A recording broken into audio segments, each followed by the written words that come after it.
Bagaimana hukumnya mensolatkan orang yang mati bunuh diri? Di kantor ditekan atasan, di jalan ditangkap polisi, di rumah ditekan bini, stres, minum baygon, mati. Apakah dia disolatkan atau tidak? Berkelailah satu kampung. Yang satu mengatakan solatkan, yang satu mengatakan jangan solatkan, yang satu mengatakan solatkan, yang satu mengatakan jangan solatkan. Di teleponnya saya, Pak Ustaz, di kampung kami ada orang mati bunuh diri, disolatkan apa tidak? Saya katakan orang yang mati bunuh diri disolatkan. Tapi Nabi tak menyolatkan orang yang mati bunuh diri. Nabi tidak menyolatkan orang yang mati bunuh diri. Itu bukan linnahi, bukan larangan, tapi lizzajri, teguran. Nabi tidak ikut menyolatkannya, tapi sahabat yang menyolatkan tak dilarang Nabi. Ingat, orang yang mati bunuh diri tetap disolatkan. Dalilnya Nabi tidak menyolatkan karena itu lizzajri, teguran, jangan bunuh diri. Tapi sahabat Nabi menyolatkan, Nabi diam. Diamnya Nabi itu namanya takrir, boleh menyolatkan orang yang mati bunuh diri. Tapi kata Syekh Atiyah Soqar, ada orang yang mati bunuh diri tak boleh disolatkan. Kenapa? Karena beberapa hari sebelum mati dia murtad. Murtad dia sebelum mati, maka dia tidak layak disolatkan. Orang yang murtad gugur 4, tak boleh dimandikan, tak boleh dikafankan, tak boleh disolatkan, tak boleh dimakamkan di pemakaman kaum muslimin. Jadi jenazahnya diapakan Pak Ustaz? Campakkan ke Sungai Siak.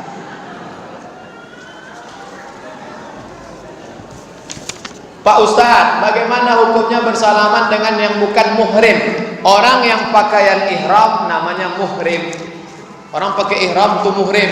Adapun yang saya dengan ibu itu namanya mahram. Jangan lagi pakai muhrim, mahram. Apa hukum bersalaman dengan orang yang tidak mahram? Dengan alasan menghormati orang yang lebih tua. Misalnya bersalaman, saya baru pulang dari Maroko, bersilaturahim ke rumah Ustadz Darisman. Assalamualaikum Ustadz. Ustadz, ya. Kata beliau, kau sudah kerja? Man, belum bang. Aku nih kerjaku pengacara, pengangguran banyak acara. Diajaknya lah saya ke UIN. Dialah yang masukkan saya ngajar bahasa Arab di UIN. Sampai di UIN itu semangatlah saya, karena mahasiswinya cantik-cantik. Pas akhir semester datanglah mahasiswi itu mau salaman. Ustaz, mohon maaf silap salah kami ya. Saya itu waktu itu masih muda lagi, masih ganteng-ganteng, belum nikah. Mahasiswi mau salam, mau disalami berdosa, mau tak disalami mubazir.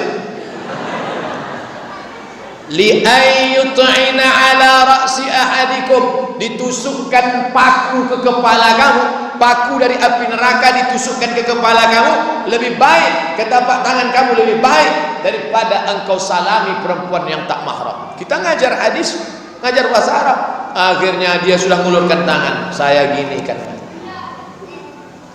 Ini tak pernah kami pelajari di Mesir, tak pernah kami pelajari di Maroko. Ini dapat dari mana? Mahabharata. Namaste, namaste, namaste. Jadi caranya begitu. Kalau anak-anak gadis mau salaman, tapi kalau nanti nampak saya menyalami emak-emak, Pak Ustadz ikut mak ambo, Pak Ustadz, saya salami. Makcik sehat, amak sehat, apa kabar mak kini sehat. Kemarin saya dari Padang Panjang ceramah, datang ibu-ibu sudah tua. Oh ikut Ustadz Abu Somad, iya mak, apa kabar mak kini sehat, mak. Kenapa Ustaz salami? Orang tua boleh, karena dia laisat mahallan lisyahwah, karena tidak membangkitkan syahwat. Tapi zaman sekarang ini zaman edan, ada pula orang pesahwat nengok nenek-nenek. Nama penyakitnya Oedipus kompleks. Makanya ibu hati-hati, kalau ada anak lajang lama megang tangan ibu, cepat tarik, sakit dia. Bila kita sholat subuh berjamaah tertinggal 1 rakaat, masbuk, kita ikut imamnya dari rakaat kedua, mengikut imamnya berkunut, rakaat kedua dia berkunut. Apakah setelah itu kita tambah 1 rakaat yang tertinggal, kunut lagi apa tak kunut lagi? Rakaat yang kedua itu dia kunut lagi apa tidak kunut lagi? Kunut lagi. Pada rakaat kedua menurut mazhab Syafi'i dia berkunut lagi. Apa alasannya? Tadi imam rakaat 2, si makmum itu rakaat 1. pada saat si imam salam, si makmum tegak, maka rakaat yang kedua bagi makmum. Maka si makmum kunut lagi karena rakaat tadi itu adalah rakaat kedua bagi makmum. Maka dia angkat tangan lagi. Allahumma hadina fiman hadait. Kalau begitu kunutnya dua kali. Ya. Kenapa yang pertama itu kunut? Ju'ilal imamu liyutamma bihi. Karena dia mengikut imam. Pada rakaat yang kedua, itu rakaat kedua bagi diri dia, maka dia baca kunut. Itu alasannya menurut mazhab Syafi'i. Waktu menyembelih kurban, lalu tukang sembelih itu diupahkan oleh panitia kurban. Apakah tukang sembelih yang diupahkan itu masih boleh mengambil daging kurban lagi? Daging kurban sebagai upah haram, sebagai hadiah boleh. Apa beda upah sama hadiah?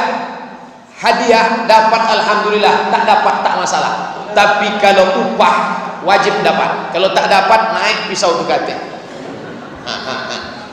Maka tukang potong tu kita kasih dia. Hai bapak tukang potong, ini 600.000 sebagai upah. Ini ada 1 kresek sebagai hadiah.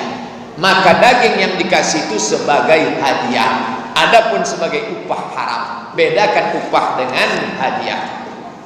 Apakah kulit hewan kurban boleh dijual? Man ba'a jilda udhiyati, siapa yang menjual kulit hewan kurbannya, fala udhiyatalah, maka tiada kurbanlah baginya.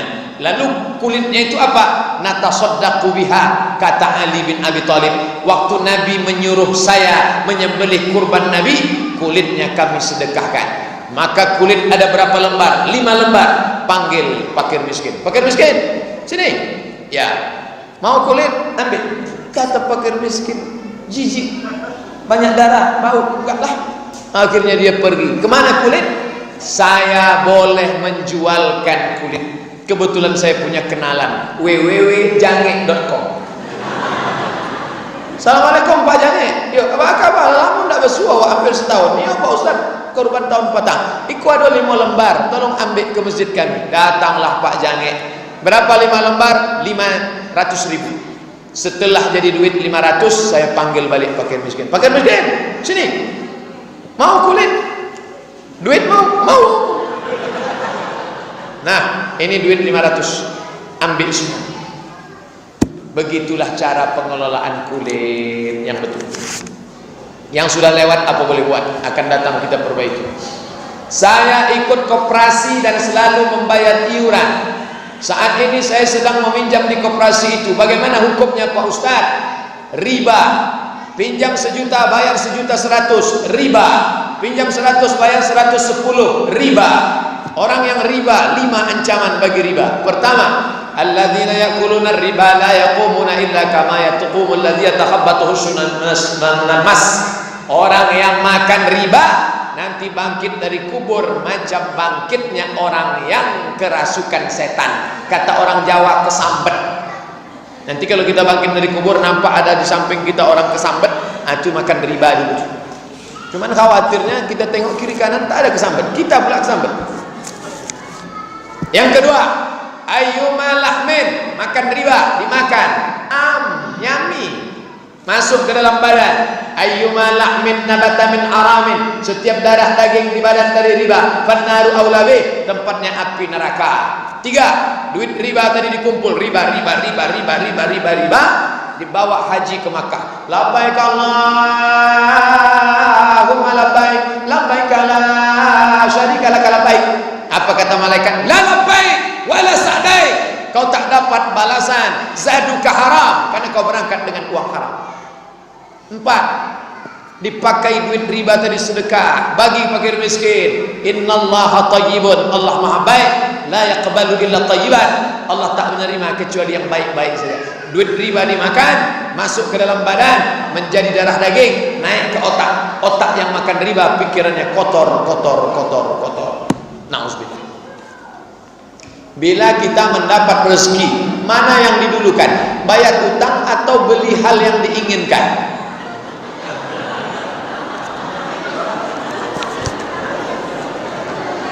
Ini saya tunjukkan ayatnya. Surat Al-Baqarah ayat 282. Ini Samsung sedang murah nih. Al-Baqarah 282. Coba tengok. Ini saya kasih tanda satu halaman. Nih, saya kasih tanda pakai kertas yang nanya utang tadi. Ya ayyuhalladzina amanu, hai orang-orang yang beriman, idza tadayantum bidainin, kalau kalian menjalin transaksi utang piutang, ila ajalin musamma, sampai batas waktu tertentu, faktubuh, tulis. Ayat paling panjang bukan tentang sholat, bukan tentang puasa, tentang hutang piutang, bayar hutang yang sudah jatuh tempo. Orang yang mati syahid tidak akan merasakan sakratul maut, tidak merasakan azab kubur, tidak merasakan hisab, illa dain, hutang. Yang mati syahid saja hutangnya dituntut, apalagi mati konyol. Jadi ya, keinginan-keinginan tunda dulu, bayar hutang dulu. Ini hutang tak ada yang bisa menolong kecuali hutang. Bagaimana sebenarnya tanggung jawab hutang itu, Pak Ustaz? Ayat hutang yang luar biasa. Orang yang tidak membayar hutang mati, maka di akhirat dia mesti cari itu orang. Dia cari di mana? Di padang mahsyar. Mencarinya di padang mahsyar. Di padang panjang aja payah jumpa, apalagi di padang mahsyar. Saya tak sanggup membayangkan hutang piutang. Makanya Ustadz Darisman Ahmad, kalau ada hutang saya waktu di Mesir dulu, tolong izinkan aja lah. Bolehkah puasa Asyura 9, 10 sebaleh dilanjutkan dengan puasa sunat Kamis yang jatuh tanggal 12, lalu dilanjutkan lagi dengan puasa 13, 14, 15 yang berakhir di hari Ahad, pada hari Seninnya dilanjutkan lagi dengan puasa sunnah? Boleh apa tak boleh? Boleh. Udah itu aja. Iya. Kalau cuma bilang boleh tak boleh, kami pun pandai. Dalilnya mana? Dalilnya hadis riwayat seorang laki-laki dari Bahilah, rajulun al-Bahili min al-Bahilah. Apa kata dia kepada Nabi? Ya Rasulullah, aku mau puasa. Apa kata Nabi? Wa minal hurumi fasum, berpuasalah engkau di bulan-bulan haram. Bulan haram itu berapa? 4. Zulqa'dah, Zulhijjah, Muharram, Rajab. Andai dia berpuasa full tetap boleh. Tapi bagi perempuan puasa sunat tak boleh kalau tak izin suami. Jangan lupa mengurus surat izin atasan. Beruntung betuah ibu-ibu, suaminya rajin mengaji, balik dari sini langsung dilingkarinya hari Senin 9 Muharram, hari Selasa 10 Muharram, hari Rabu 11 Muharram. Jangan lupa puasa 10 Muharram, tapi puasanya 3 hari, 9, 10, 11. Kalau tak bisa 3 hari, 2 hari, 9, 10. Kalau tak bisa 2 hari, 10 saja. Andai tak bisa juga 1 hari, innalillahi wa inna ilaihi raji'un. Nih, boleh dia puasa 4 bulan kalau laki-laki itu memang sehat walafiat. Mencari nafkah wajib, berpuasa sunat. Gara-gara puasa sunat dia tak mencari nafkah, tak betul. Ini orang jahil skala prioritas dalam beramal. Tapi kalau tak ada penghalang, boleh dia puasa sunat banyak-banyak. Rumah saya dekat masjid. Setelah azan saya sholat sunat rawatib di rumah. Bila sebelum iqamah saya ke masjid, apakah sholat tahiyatul masjid? Iya. Mana dalilnya? Idza dakhala ahadukumul masjid, kalau kamu masuk masjid, fala yajlis, jangan duduk hatta yusalli raka'ataini, salat sunat 2 rakaat. Dalil umum. Masuk masjid, usolli sunnata tahiyatul masjid raka'ataini lillahi ta'ala. Salat sunat tahiyatul masjid. Saya alergi dengan angin AC. Saya pun juga. Makanya saya kalau sudah di hotel sekamar sama acara-acara, dia pakai AC, saya cari siapa dosen yang tak pakai AC. Tak ada tak pakai AC. Nah, dapatlah saya kamar sendiri. Yang membuat saya bersin-bersin. Bolehkah saya sholat pakai masker agar angin AC tak membuat hidung saya jadi dan bersin-bersin yang mengganggu jamaah? Pada hukum asalnya perempuan tak boleh menutup wajah, hukum asal. Tapi ketika ada darurat, maka ada kaidah fikih, ad-darurat tubihul mahzurat wa daruratu tuqaddaru biqadriha. Pada saat darurat karena penyakit, jangankan pakai penutup wajah, makan babi pun boleh. Sampai di hutan tak ada makanan, Yang ada cuma dua, babi atau mati. Pilih mati atau babi. Tak boleh pilih mati. Makanlah babi. Makanya bawa kecap, oles-oleskan babi itu sedikit. Tapi jangan kenyang-kenyang. Sementara dapat pisang. Itu namanya hukum darurat. Ad-daruratu tubihul mahzurat. Wad-daruratu tuqaddaru biqadriha. Bila wanita haid, apakah boleh dia mendatangi masjid untuk mendengar pengajian? Saya pakai kitab Al-Fiqhul Islami wa Adillatuh. Kalau ada ustadz lain pakai kitab lain, mungkin dia punya referensi lain. Tapi yang saya pakai adalah Syekh Wahbah Zuhaili. Kata Syekh Wahbah Zuhaili, perempuan yang sedang haid tak boleh membaca Al-Quran, tak boleh memegang Al-Quran, tak boleh membawa Al-Quran, tak boleh masuk masjid, tak boleh solat sunat tahiyatul masjid, tidak boleh solat, tidak boleh tawaf. Maka saya pegang ini, maka dia tidak boleh melakukan itu. Kalau dia mau ikut pengajian di mana? Di emperan masjid, di selasar masjid. Emperan, selasar, teras, balkon. Makanya yang bangun Masjid Nurul Falah ini orang ngerti fikih, makanya dibuatnya ada emperan. Makanya kalau saya sudah pengajian malam, ada orang bapak-bapak yang duduk di emperan, itu saya bilang itu haid semua tuh. Kan banyak orang tersinggung kalau saya pengajian. Saya insya Allah selalu sholat sunat taubat, sholat sunat hajat, sholat sunat tahajud tiap malam. Mudah-mudahan kita diberikan ke istiqomah sholat. Di manalah waktu yang paling baik untuk berdoa Pak Ustadz? Setelah setiap selesai sholat itu, atau saya selesaikan semua sholat, atau di akhir sholat? Kapan waktu paling baik berdoa? Hadis riwayat Muslim. Aqrabu ma yakunul abdu min rabbih wa huwa sajid. Orang yang paling dekat dengan Allah waktu sujud.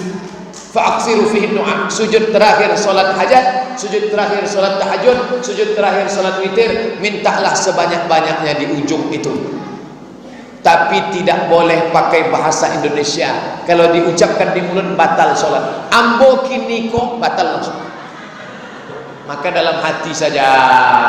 Berapa lama sujudnya? Waktu Nabi sedang sujud terakhir, dicubit Aisyah tangan Nabi dicubit Aisyah. Selesai sholat, Nabi tanya, Aisyah, kenapa kau cubit tangan? Kata Nabi, kata Aisyah, kusangkan kau sudah sakratul maut. Maka perlama-lamalah sujud. Itu waktu pertama. Yang kedua, setelah tasyahud. Fil alamina innaka hamidum majid. Allahumma ighfir li ma qaddamtu wa ma akhartu wa ma asrartu wa ma a'lantu wa ma asraftu wa ma anta a'lamu bi minni antal muqaddim wa antal muakhir la ilaha illa anta subhanaka inni kuntu minaz zalimin. Allahumma inni a'udzubika min 'adzabi jahannam wa min 'adzabil qabri wa min fitnatil mahya wal mamat wa min syarri fitnatil masiihid dajjal. Allahumma a'inna 'ala dzikrika wa syukrika wa husni ibadatik. Tambahkanlah apa yang mau dimintakan. Selesai itu, selesai salat, angkat tangan. Saya tak bisa bahasa Arab Pak Ustaz. Doa itu cuma 4 yang bahasa Arab. A'udzubillahi minasyaitonirrajim. Bismillahirrahmanirrahim. Alhamdulillahirabbil alamin. Wassalatu wassalam. A'udzubillah, bismillah, alhamdulillah, selawat. Sisanya bahasa Indonesia.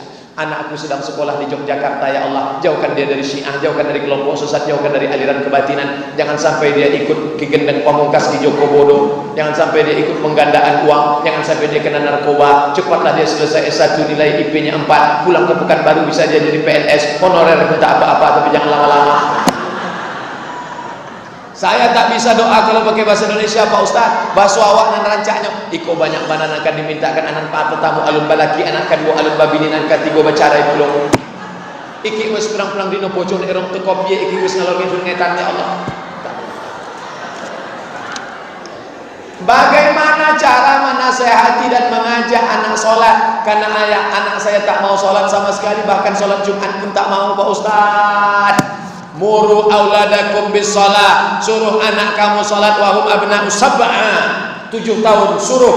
Wadribuhum fil asra, umur 10 pukul, umur 7 suruh, umur 10 pukul. Kalau dia tak mau juga usir. Kamu uang sekolah, uang kuliah, kunci motor, uang bensin, APBD potong 25%. Ikut cakap saya. Kenapa anak ini berani melawan? Karena dari kecil tidak dididik. Kalau hendak membentuk buluh, bentuklah dari rebung. Rebung yang bisa dibentuk. Kalau sudah jadi bambu kuning, dia akan pecah. Ini masih rebung, bisa dibentuk. Tapi kalau dia sudah jadi bambu, ada dua kemungkinan. Kalau tidak dia patah, kepala awak pecah. Umur saya sekarang 39 tahun. Nanti tahun 2017 40 tahun.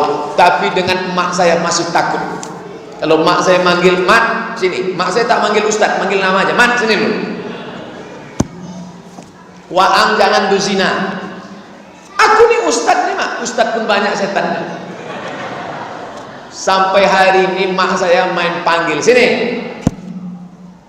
Masih takut lagi sama. Maka saya heran nengok ibu-ibu ngaju, anak saya kok nggak takut, berarti ada something wrong. Ada kesalahan dari awal. Ini udah salah setting ini. Kenapa bisa terjadi? Ingat, kejahatan terjadi bukan hanya karena ada niat dari pelakunya, tapi juga karena ada kesempatan. Waspadalah. Waspada.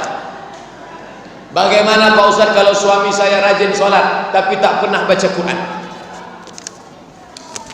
Iqra'ul Quran, bacalah Al-Quran, fa innahu ya'ti yaumal qiyamah. Quran itu akan datang pada hari kiamat, syafi'an li ashabi, dia akan memberikan syafaat pertolongan. Bacalah Al-Quran. One day, one juz, satu hari satu juz. Kalau tak sanggup satu hari satu juz, one day half juz, satu hari setengah juz. Kalau tak sanggup, one day one page, satu hari satu halaman. Ikut program Odoj, one day one juz, motivasi. Yang penting baca Quran. Belum sanggup baca semua Quran, baca hatinya Quran. Yasin. Man qara'a Yasin fi lailatin, siapa yang baca Yasin pada suatu malam, asbaha maghfuran lah, pada waktu subuhnya dia sudah diampuni Allah. Awal-awalnya Yasin, habis itu Al-Kahfi malam Jumat, habis itu juz Tabarak. Siapa yang baca 30 ayat sebelum tidur malam, tabarakalladzi biyadihil mulku wa huwa ala kulli syai'in qadir, dijauhkan dari azab kubur. Membaca surat Al-Waqi'ah, dijauhkan daripada miskin susah melarat. Dipahami maknanya, membangkitkan semangat etos kerja. Tapi dia bukan mantra, bukan dibaca-baca tiba-tiba datang duit dari atas, bukan. Itu namanya Dimas Kanjeng. Pak Ustadz, bagaimana bila anak perempuan saya yang sudah menikah tidak memakai jilbab? Apakah masih tanggung jawab kami sebagai orang tua? Ya. Tanggung jawab orang tua kepada anak dua, mati anak itu duluan atau kita mati duluan. Adapun dia menikah, dulu dia di rumah kita pakai jilbab, di rumah kita dia sholat. Setelah nikah tiba-tiba jilbabnya melayang, pakaiannya setengah tiang, pakai baju you can see, kamu can bisa see menengok, you can see kamu bisa menengok ke tiang mini saya. Maka kita wajib panggil dia, "Hai anakku, duduk sini. Hai menantuku, duduk sini." Mau dibawa kemana hubungan ini? Hah? Hei menantuku, ini anakku ini bukan dapat kau di tong sampah. Ini ku didik 9 bulan 10 hari di sini, 2 tahun ku susukan. Tiba-tiba kau datang hanya membawa cincin emas 1 gram, itu pun masih kredit. Enaknya kau menyuruh dia buka jilbab. Maka kau mesti takut pada Allah. Makanya sebelum menikahkan anak itu, menantu itu di fit and proper test. Apa yang pertama ditengok? Agama. Nih, yang masih punya anak-anak gadis yang akan menikah, hai saudara-saudaraku, bapak ibu saudaraku yang kusayangi sekalian, mau menikahkan anak, yang pertama tengok agamanya. Allahumma inna nas'aluka salamatan. Ibu ni asal sudah datang anak lajang buka gorden tengok pakai mobil mewah. Ikolah yang nampak malam tadi waktu istikharah, Bang. Jadi nikahkan aja sama ini. Entah tak sembahyang, tak perlu tanya solat tak solat, yang penting kita nikahkan. Akhirnya dinikahkanlah sama orang yang tak solat. Disuruhnya buka jilbab, disuruhnya ninggalkan solat, disuruhnya rambut rebonding, disuruhnya pakai keriting. Macam anak Ahmad Albar anak kita tuh jadi rusak agama. Tidak ada yang dapat menyelamatkan umat ini selain balik kepada agama. Siapakah mahram kita yang boleh bersalaman bersentuhan dengan kita, Pak Ustaz? Karena antara ipar kita apakah mahram? Dengan guru, dengan murid? Karena banyak orang sembarangan salaman. Saya dengan mahasiswi tidak. Tapi anak-anak MDA ini kalau salaman, kan anak kecil, menengok anak-anak ingat kita anak di rumah, menengok mahasiswi lupa bini kita di rumah. Jangan kena alasan murid. Ingat, talbisu iblis, setan sedang bermain. Dia sudah akil balik, tangannya lembut, ada getaran-getaran syahwat. Saya tak bersahwat Pak Ustaz. Berarti homo. Hati-hati. Nah, adapun adik ipar, kata Nabi, jangan kalian dekat-dekat. Wa kaifal hamu? Alhamu al-maut. Alhamu al-maut. Ipar itu mati, kata Nabi. Ipar mati. Kenapa ipar itu disebut mati? Saya nikah dengan kakaknya, saya mesra dengan adik ipar. Ini kalau sempat terjadi mati. Kisah nyata, true story. Bertanya ke saya, Pak Ustadz, boleh saya nikah lagi? Boleh. Suruh izin, surat izin atasan. Tapi kalau saya menikah hancur rumah tangga ini Pak Ustadz. Kenapa? Yang suka sama saya itu adik ipar saya. Tengok, sudah macam adik saya, sudah macam adik saya, sudah macam. Berapa lama yang awalnya macam menjadi macam-macam. Hati-hati. Adik ipar, Ustadz punya adik ipar, punya. Pernah Ustadz salami sekali, haram tak pernah salam. Asal dia mau salaman, jaga. Aneh kata orang. Ja'al Islamu gharibun. Islam di waktu datang dulu pertama kali aneh. Fasawfa yakunu ghariban di akhir zaman, dia akan aneh. Fatuba lil ghuraba. Berbahagialah orang yang dianggap aneh. Kita mulai dari keluarga diri kita sendiri. Adik ipar tak disalaman. Bagaimana orang sekarang banyak menitipkan anaknya ke orang tuanya karena dia bekerja dan istri bekerja.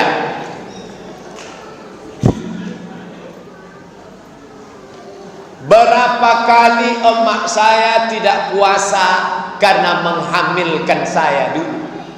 Berapa hari puasanya tinggal karena saya menyusu dengan dia. Saya tanya ke emak saya, "Mak, ya, waktu mak membesarkan aku berapa hari tinggal?" 90 hari dia tak puasa gara-gara saya. Berapa kali dia tak salat duha gara-gara saya kencing. Berapa kali dia tak tahajud malam gara-gara saya tak bisa tidur.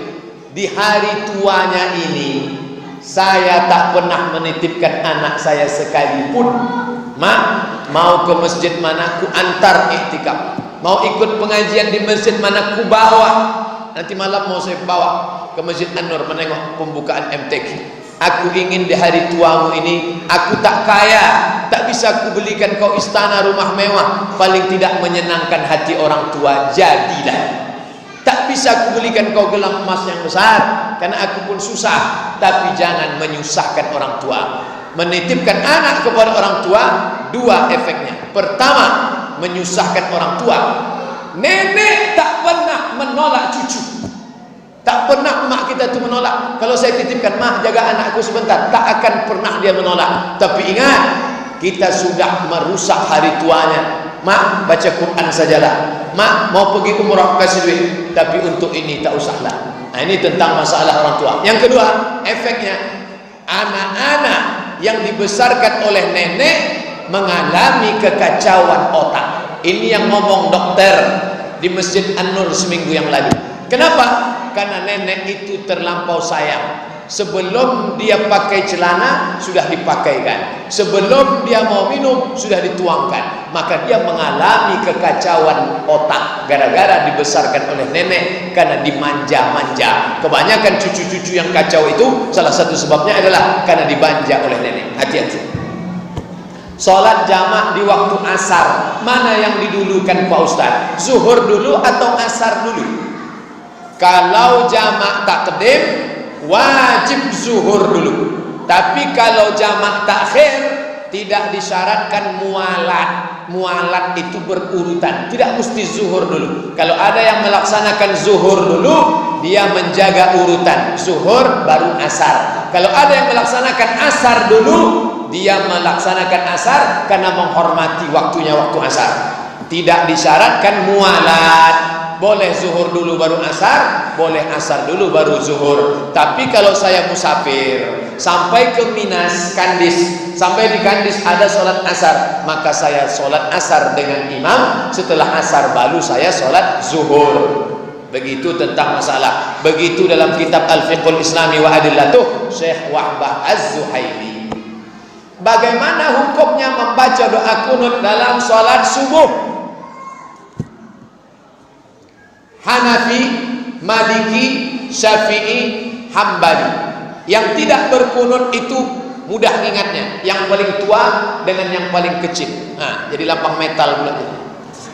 Hanafi paling tua, Hambali paling kecil, itu tidak berkunut. Kenapa di Makkah tidak berkunut?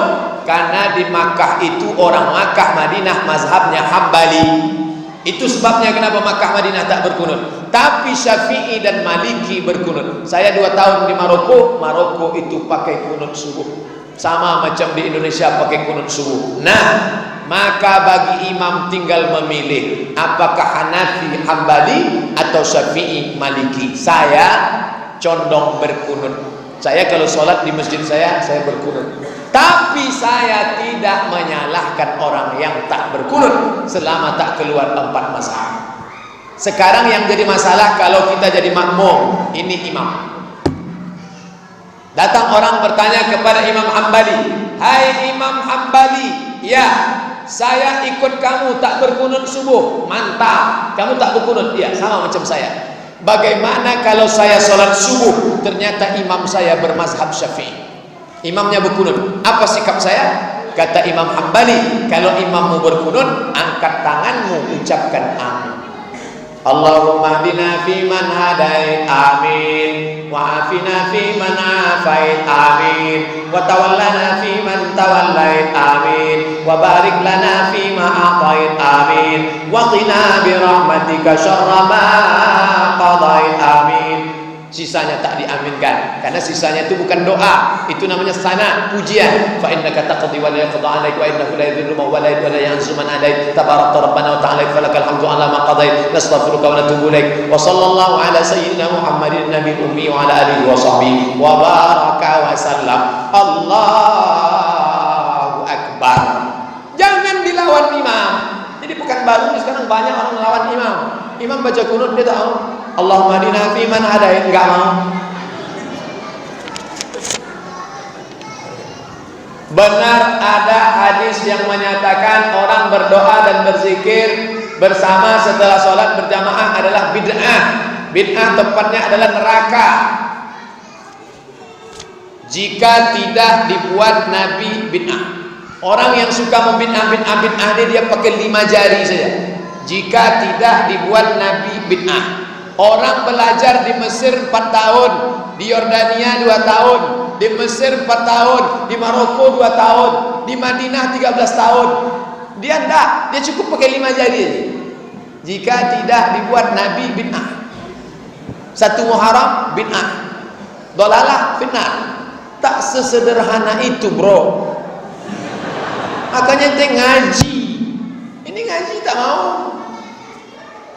Selama ada dalilnya, maka dia tidak boleh disebut bid'ah. Apakah dalil itu am, apakah khas, apakah mutlaq, apakah muqayyad, apakah ba'id ataupun qarib. Selama ada 6 dalil, tidak boleh dikatakan bid'ah. Nah, bagaimana kalau imam itu baca doa?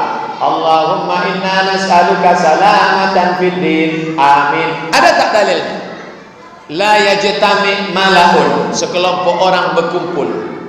Fayad'u ba'duhum, berdoa satu orang. Wa yu'minuhum sa'iruhum, diaminkan oleh yang lain. Illa ajabahumullah, Allah mengabulkan doa mereka. Ada dalilnya. Dalil ini diperkuat dengan ayat Quran. Qad ujibat da'watukuma, doa kalian berdua dikabulkan. Yang berdoa itu Nabi Musa. Ya Allah, selamatkan kami menghadapi Fir'aun, selamatkan kami melawan Fir'aun, selamatkan kami dari kejaran Fir'aun. Yang mengaminkan Nabi Harun. Amin, amin. Doa bersama bukan hanya ada pada syariat Nabi Muhammad, tapi sudah ada pada zaman Nabi Musa alaihissalam. Buka tafsir Ibnu Katsir dalam ayat qad ujibat da'watukuma. Ada dalil am, maka tak boleh dibid'ahkan. Apa kata Ustaz Abdullah Hadrami dari Malang? Kalau anda mengatakan saudara anda, hei pelaku bid'ah, maka anda sudah mengatakan hei pelaku neraka. Hati-hati, ini konsekuensi hukumnya luar biasa.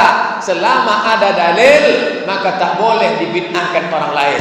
Dalil am, dalil khas, dalil mutlak, dalil muqayyad, dalil ba'id, dalil qarib. Di mana dibahas? Ilmu usul fikih. Sekarang ilmu usul fikih tak mau dipelajari orang. Sekolah tidak sekolah agama, membid'ahkan orang berapi-api. Mohon dibantu Pak Ustaz. Kenapa ada 4 mazhab? Siapa ngomong 4 mazhab? Syafi'i, Maliki, Hanafi, Hambali, Auza'i, Sufyan Tsauri, Sufyan ibnu Uyainah, Imam Lais ibnu Sa'ad, Imam Al-Auza'i, Imam Yahya ibnu Yahya Al-Laitsi. Mazhab itu sampai ada 14. Buka dalam Muqaddimah Fiqhul Islami wa Adillatu Syekh Wahab Zuhaili. Mazhab itu banyak, tapi karena murid-muridnya itu banyak yang meninggal tidak menuliskan kitab imamnya, maka yang populer tinggal 4. Pertama Hanafi, meninggal tahun 150 di Kufah, Irak. Yang kedua Maliki, meninggal di Madinah tahun 179. Yang ketiga Syafi'i, meninggal di Kairo, Mesir tahun 204. Yang keempat Hambali, meninggal di Baghdad, Irak tahun 241. Bukan cuma 4, yang masyhur itu 4. Kenapa mesti ada mazhab? Ini Quran, ini sunnah. Marilah kita kembali ke Quran dan sunnah. Marilah kembali ke Quran dan sunnah. Tidak semua orang bisa kembali ke Quran dan sunnah. Saya bisa kembali ke Quran dan sunnah, langsung saya kembali ke Quran dan sunnah. Tapi tak semuanya bisa, tak sanggup. Dia harus ke gelas dulu. Quran, sunnah, gelas, baru dia. Kita baca Quran. Fi qulubihim maradun, dalam hati mereka ada penyakit. Mana ada penjelasannya? Jadi maka saya yang tak paham datang ke Dr. Mustafa Umar. Dr. Mustafa Umar, apa artinya ini? Oh, ini artinya ragu. Maka saya sedang bermazhab. Mazhab apa namanya? Mazhab Mustafa Umar. Mazhab itu artinya pendapat ijtihad si imam. Jadi jangan katakan kamu ikut Syafi'i apa ikut Nabi, kamu ikut Syafi'i apa ikut Quran. Itu orang jahil bin bahlul bin goblok.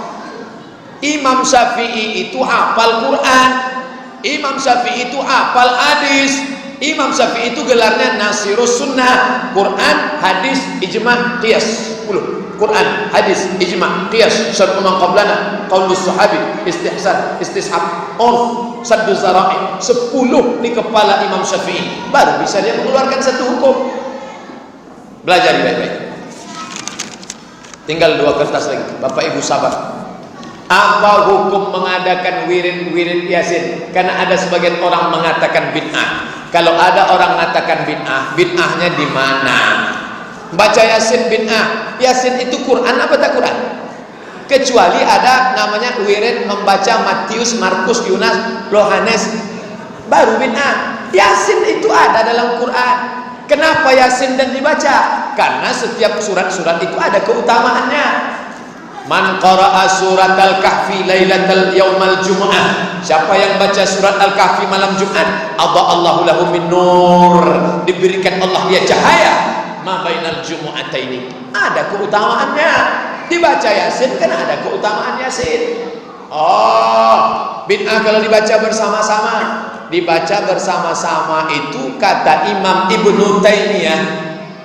Ibnu Taimiyah mengatakan baca bersama-sama itu hukumnya la ba'sa bih, boleh, tak masalah. Imam Al-Buhuti mengatakan kalau baca bersama-sama tajwidnya tak sama, makruh. Tapi ibu yang sudah belajar tajwid bersama, bacanya bersama. Kata Imam Syafi'i dalam kitab Majmu' Syarah Muhazzab, membaca Quran bersama hukumnya mustahab, dianjurkan, membangkitkan semangat. Yasin di Maroko sebelum sholat Jumat membaca Quran bersama-sama 1 jam. Masjid-masjid Maroko hari Jumat datang jam 11, baca Quran sampai jam 12 bersama-sama, beramai-ramai. Itu bukan orang kampung kita yang buat. Ustaz, tolong jelaskan biografi Imam Abul Hasan Al-Asy'ari dan kenapa kita bermazhab Syafi'i dalam akidah bermazhab kepada Imam Abul Hasan Al-Asy'ari.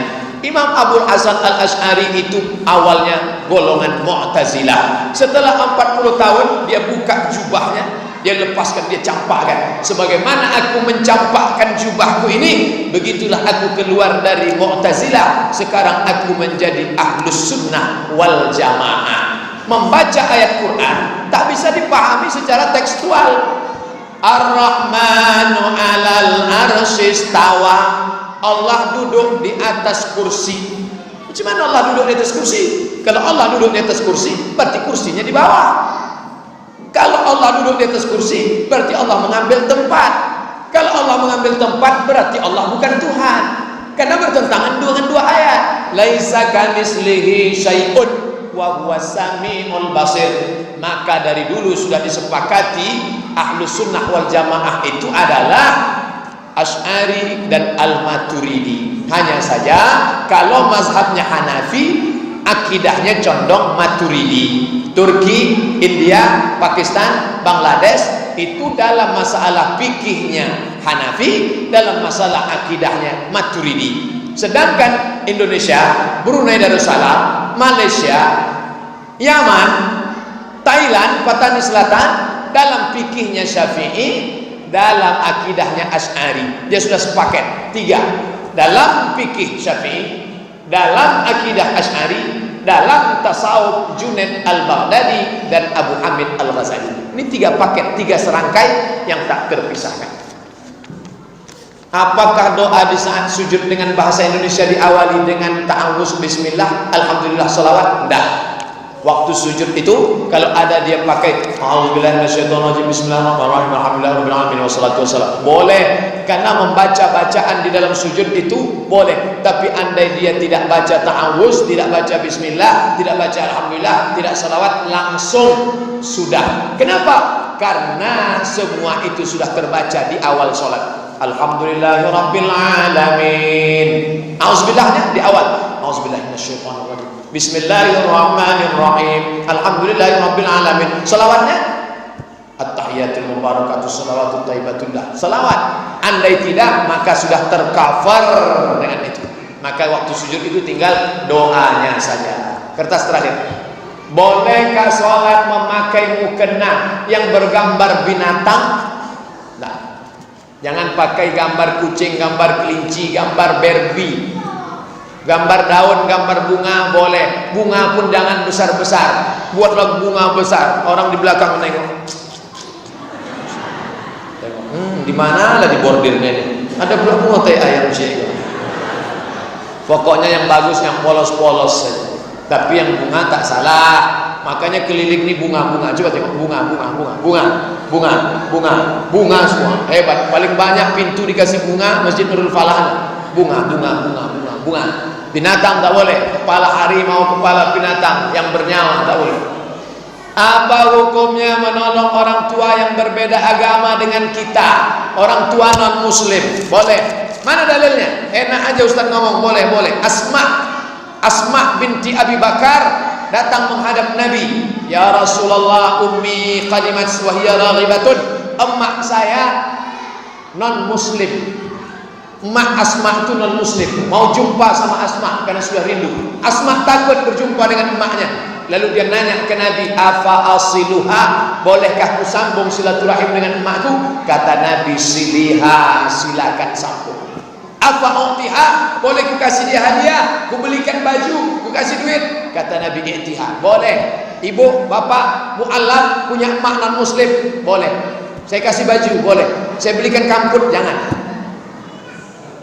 Tapi kalau sudah dalam masalah ibadah, wala ana abidun ma'abatum wala antum abiduna ma'abud lakum dinukum waliyadin. Terima kasih atas segala perhatian. Mohon maaf segala kesilapan. Ala hazihin niyah al-Fatihah. A'udzubillahi minasyaitonir rajim. Bismillahirrahmanirrahim. Alhamdulillahirabbil alamin. Ar-Rahmanir Rahim, Maliki Yaumiddin. Iyyaka na'budu wa iyyaka nasta'in. Ihdinas siratal mustaqim. Siratal ladzina an'amta 'alaihim ghairil maghdubi 'alaihim waladdallin. Amin. Allahumma inna a'udzubillahi minasyaitonir rajim. Bismillahirrahmanirrahim. Alhamdulillahirabbil alamin. Wassalatu wassalamu ala asyrafil anbiya wal mursalin wa ala alihi wa sahbihi ajma'in. Allahumma inna nas'aluka salamatan fid din.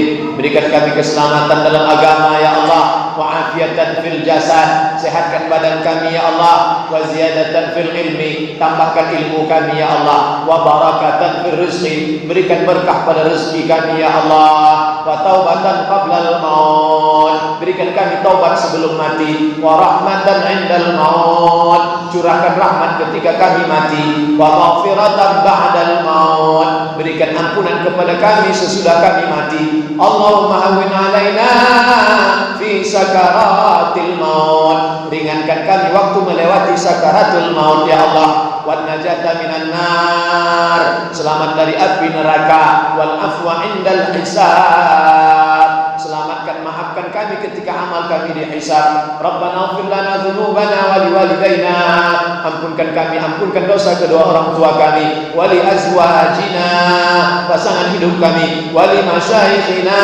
guru-guru kami, wa li dzurriyyatina, anak cucu keturunan kami, wa liman hadarana, semua yang hadir dalam majlis kami siang ini ya Allah. Allahumma khtim lana bi husnil khatimah, tutup umur kami dengan husnul khatimah, wa la takhtim alaina bi su'il khatimah, jangan tutup umur kami dengan su'ul khatimah. Allahumma ja'al akhir kalamina inda tihai ajalina, jadikan ucapan terakhir kami waktu ajal kami sampai, yang keluar dari mulut kami qaula la ilaha illallah. Rabbana atina fid dunya hasanah wa fil akhirati hasanah wa qina adzabannar. Wa sallallahu ala sayyidina Muhammad wa ala alihi wa sahbihi wasallam. Walhamdulillahi rabbil alamin. Taqabbalallahu minkum minna wa minkum taqabbal ya karim. Assalamualaikum warahmatullahi wabarakatuh.